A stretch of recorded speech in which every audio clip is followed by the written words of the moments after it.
I'm back. Hey, he says 2 seconds later. So yes, the Venture Brothers. Uh, what to say about the Venture Brothers? Ooh, golly. It's been about 20 years that series has been on.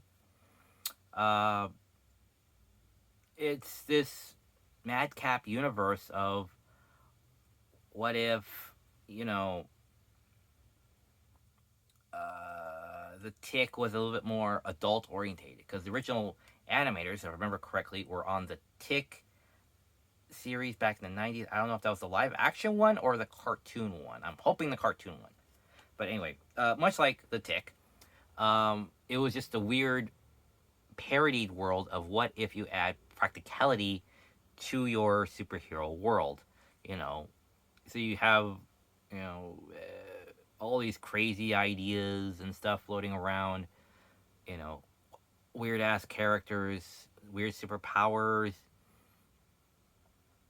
and that was good. That was good for its age bracket and good for time. I still find it entertaining. So when the Venture Brothers came out, I thought this was rather interesting. I rather like this. It was a bit more, NC-17 ish. They still talked about, more adult subjects and still have this wacky sense of humor to it all. And it really grabbed my attention even back then. And so um, I watched it, and it would be gone for a year or so, then it would come back, and it'd be gone for another year or so, so it would come and go, come and go, come and go. And you think it's been 3 years, and then season 5 shows up, and then season 6, and then like 5 years later, season, was it 7? I think it was, or 6 or 7 or whatever. But the thing is, it would take time. Like I said, it would take, as I learned, it would take time between seasons for them to rest up and write this whole thing out. That's why the writing is so good. It's because they gave themselves time to do it, as opposed to literally any other writers that are more under contract or more under a time constraint. That's why the MLP series is a lot more time constraintive, is because they have to kind of wrap their little, whatever little problem they can dream up, they have to kind of wrap it up in 22 minutes. So that comes to a lot of like, come on, you could have put a little bit more effort into this. Like, it feels like, come on, a little bit more, please.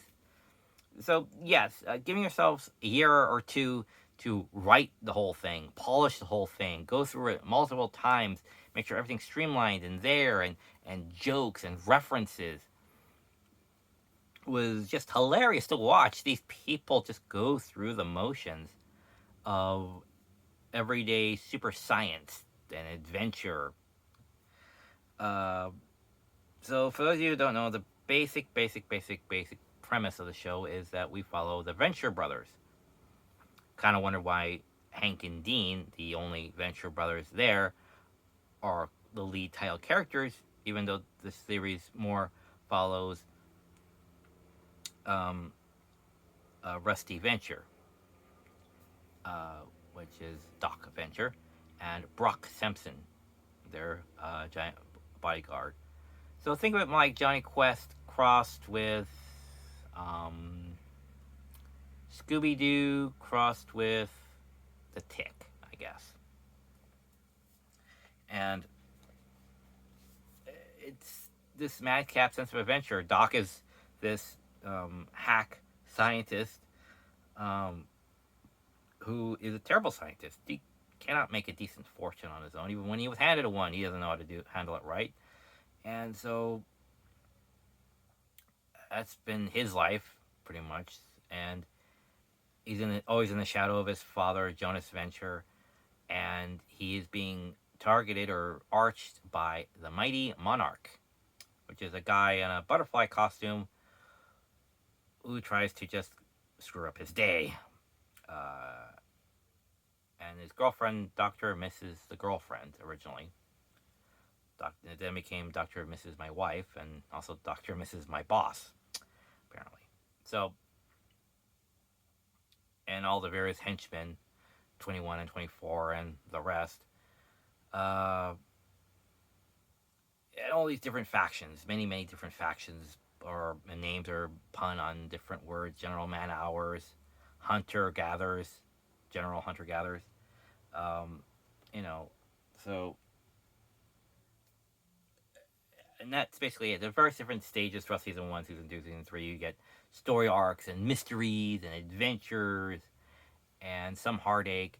But the very basic question that keeps building throughout all the seasons is, where's their mom? Who is Jonas Venture exactly? Who? What's this? What's that? The movie night massacre. You know, that I still don't know or get. And so being everything that it is up until now, they'd had all this in Gargantua 2. Then they had season 6, and then there was supposed to be a season 7, but then the show was canceled, so they condensed it down to a movie called Radiant is the Blood of the Baboon Heart. So that brings us to today. I know it took a while, but anyway, yeah, I saw it. I bought for the $20, and I have it on YouTube Watch or whatever, and it's pretty good, and it does go through answering a lot of the questions that the series had been on. Because this is, I believe, to be the titular final installment of the series. I would believe, but it kind of sets itself up that there might be a sequel, maybe. But you never know with these things. I didn't know we were going to get another season. Every season kind of feels like it might be its last because corporate. The restructurings all over the damn place. So who's under whose roof. No one knows. No one knows. It's all over here, by over there. Parts are mixed up and split over there. They're rebranding there. So it's all up in the air. So I'm not surprised. They're trying to bring a lot of stuff back. I just heard even Adventure Time. So whatever.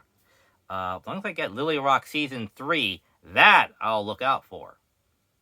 You ever seen Lily Rock? Good songs. Good songs. It's basically your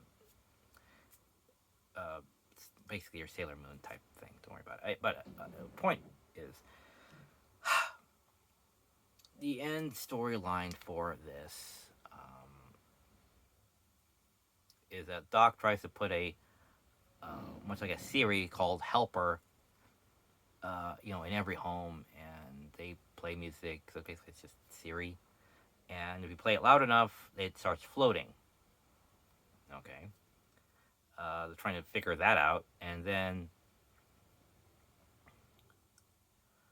when it takes place, these takes the 3 days after the events of season 6 or 7, 6 or 7, whichever one it was, and Hank's trying to find his mom. Dean's still trying to look for Hank to apologize for sleeping with his girlfriend.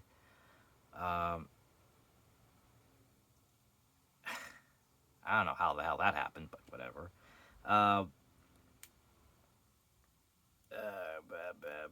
Monarch is trying to feel good about himself. This new villain shows up called Arch. So we get basically the background. And maybe I shouldn't spoil this for you, honestly, of everything that was going on. Watch till the end, even the after credits thing. It's all right. It answers everything and why it's called Adventure Brothers.